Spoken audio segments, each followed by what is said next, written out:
In this video, we are going to discuss the deviation of real gases from Avogadro's law. According to Avogadro's law, 1 mole of gas, especially ideal gas, occupies 22.4 decimeter cube, that is liter, of volume at normal conditions of temperature and pressure.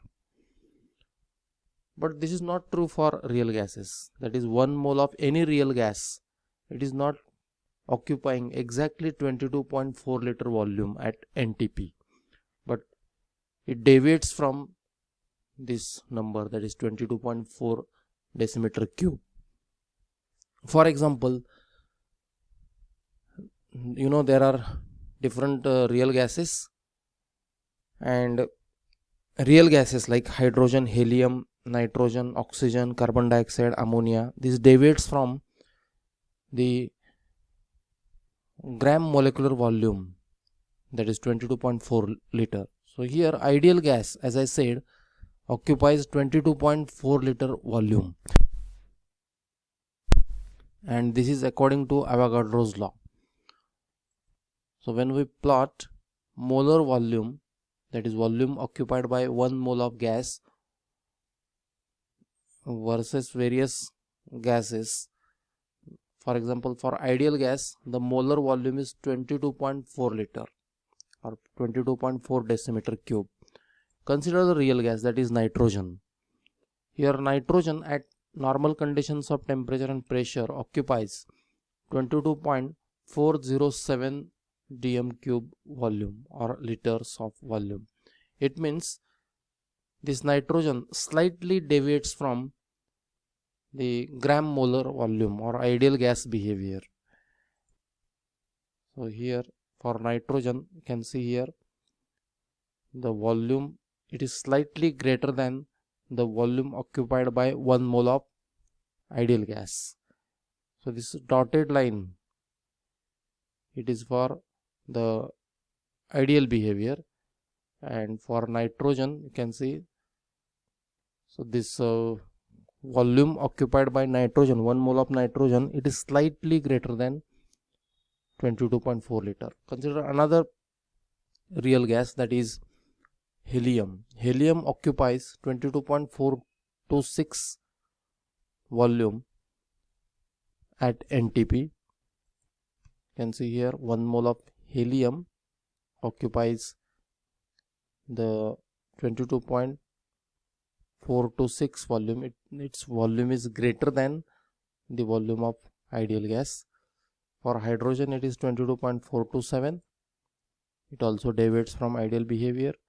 Oxygen occupies 22.393.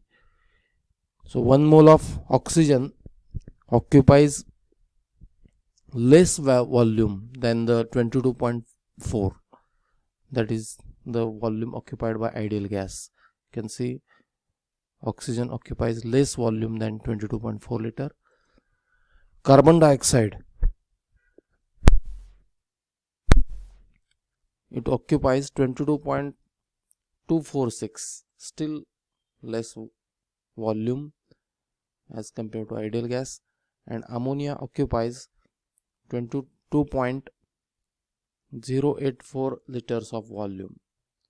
So in this way, ammonia, carbon dioxide, oxygen, these gases occupies less volume than the gram molar volume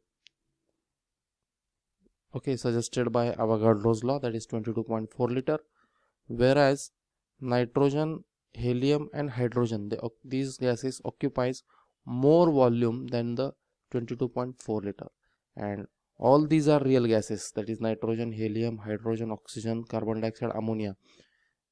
These gases deviates from ideal gas behavior. So this is about the deviation from Avogadro's law.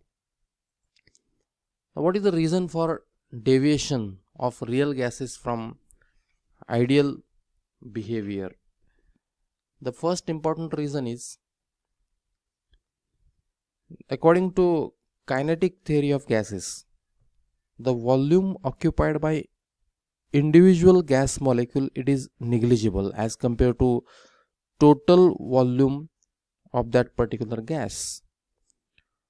But actually, at high pressure and low temperature, individual gas molecules, when they come closer, they occupy some volume. Individual gas molecules occupies the volume, and because of this, the real gases, they deviate from ideal behavior. Actually, ideal concept of ideal gas, it is based on the fact that individual gas molecules occupies no volume, but real gases, actually real gas molecules, individual gas molecules occupies volume. This difference, it is responsible for deviation of real gases from ideal gas behavior. Another reason is, according to kinetic theory of gases, the force of attraction between gas molecules are negligible. If this is true, then liquefaction of gas would not have been possible. But in practice, real gases can be liquefied. Meaning of this is, in between real gases there is a force of attraction, and that force, it is called as van der Waals force of attraction, and this force of attraction, it is responsible for liquefaction of gases. So in short, according to kinetic theory of gases, in between gas molecules, individual gas molecules, force of attraction is not there. But in practice, in real gases, there is force of attraction, and this is responsible for the deviation of real gases from ideal gas behavior. So here, kinetic theory considers that between gas molecules, force of attraction is absent, but in practice, weak force of attraction exists between gas molecules, and because of this, there is a deviation from ideal gas behavior. Okay, so these are some reasons for deviation of real gases from ideal behavior.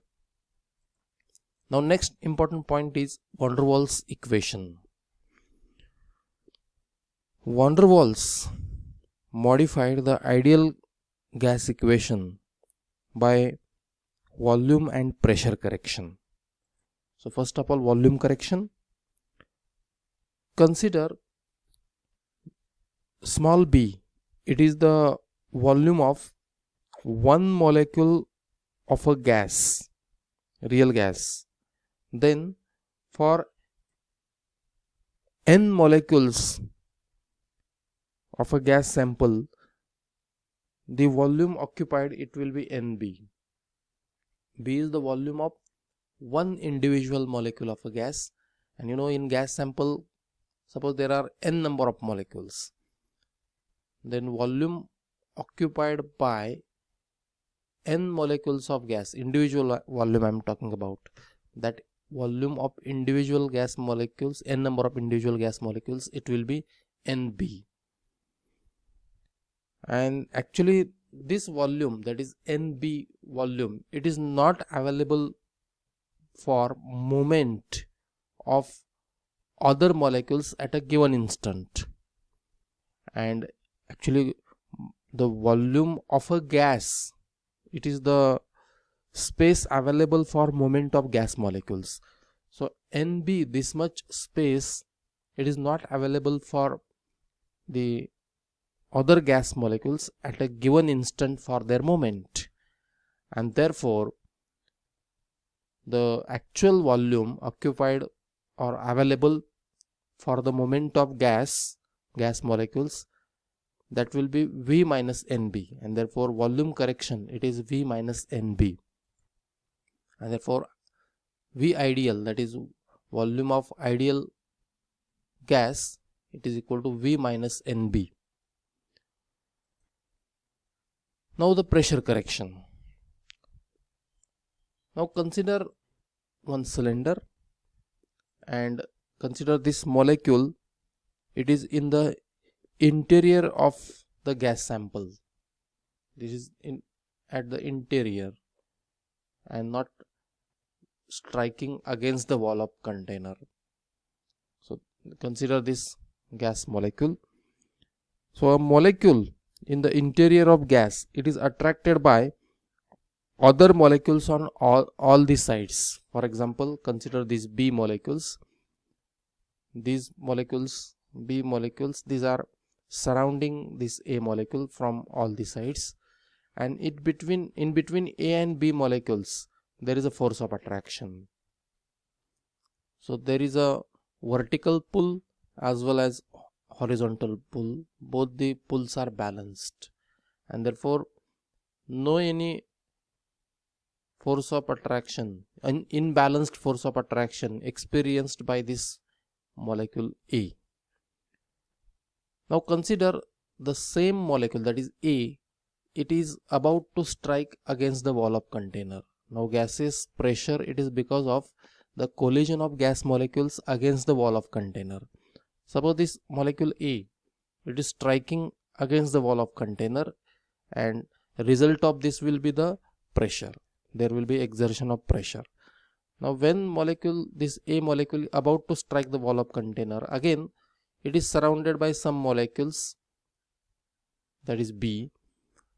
So one B molecule, it is below A, but above this A molecule will not be there, because here there is a wall of container. But to the right side and left side of this A, B molecules are there. So in between A and B there is a force of attraction. Actually the molecule about to strike the wall of container, it experience unbalanced attractive force, because lateral pull is balanced but vertical pull is imbalanced, and therefore there is a inward pull, and result of this is this molecule A, when strike against the wall of container, it will not strike with the original force, but some force will be reduced, and because of this there will be reduction in pressure. Okay, so reduction in pressure, it is due to inward pull, say it is small p. The actual pressure of gas, that is P, it will be less than the ideal pressure. Why this pressure will be less? Because of the attractive forces between A and B. Because of attractive force, the molecules about to strike against the wall of container, they will not strike with the original force. Some force will be reduced, and therefore the pressure of a gas, it must be less than the ideal pressure by an amount P. So P is equal to P ideal minus P, or P ideal, it is equal to capital P, that is actual pressure of the gas, plus P. But the reduced pressure, it is because of the concentration of A and B molecules. Greater the number of A and B molecules, greater will be the reduction in pressure. But concentration, it is equal to number of moles upon volume, and therefore we can write P is directly proportional to N upon V into N upon V. Substitute the value of concentration by N by V. So P is proportional to N square upon V square, or P is equal to some proportionality constant, say E N square upon V square. So this is the reduced pressure. Substitute the value of this reduced pressure in this equation, that is P ideal equal to P plus P. So P ideal, it is equal to capital P plus A N square V square. This is the pressure correction.